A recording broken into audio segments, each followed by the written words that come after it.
The second week of a trial for Devon Pulchinski, now 24, of Thief River Falls, is underway.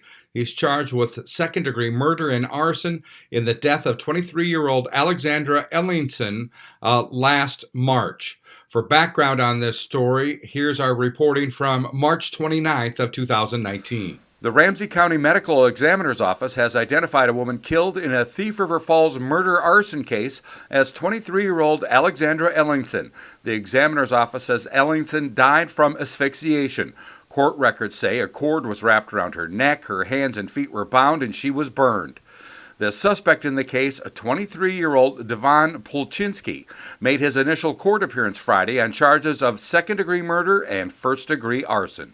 According to the criminal complaint, on Wednesday evening, firefighters responded to a blaze in the upstairs apartment of this home and found a female body inside the apartment. The female was lying face down in the kitchen and had extensive burns on the back of her body.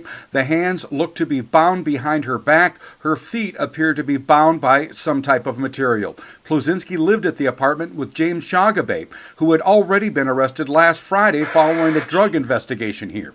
3.5 hours after the fire Wednesday night, Pulchinski was arrested in Thief River during a traffic stop. He was a passenger in a vehicle. According to court documents, while under arrest, he uttered the following in front of officers, quote, "They had nothing to do with it, was all me," unquote. Officers also have text messages between Pulchinski and Shagabe while Shagabe was in jail. One says, quote, "I'm doing them before I leave," unquote. The pair had been under a drug investigation that involved a confidential informant making purchases. Back at the death scene, a fire marshal concluded that gasoline had been used to start the fire. If convicted, the second-degree murder charge carries a maximum sentence of 40 years in prison. The first-degree arson charge carries a maximum sentence of 20 years. Again, that was our report from March of last year. The murder trial for Pulchinski is expected to wrap up this week. We'll keep you updated. I'm Neil Carlson reporting for iNewZ.TV.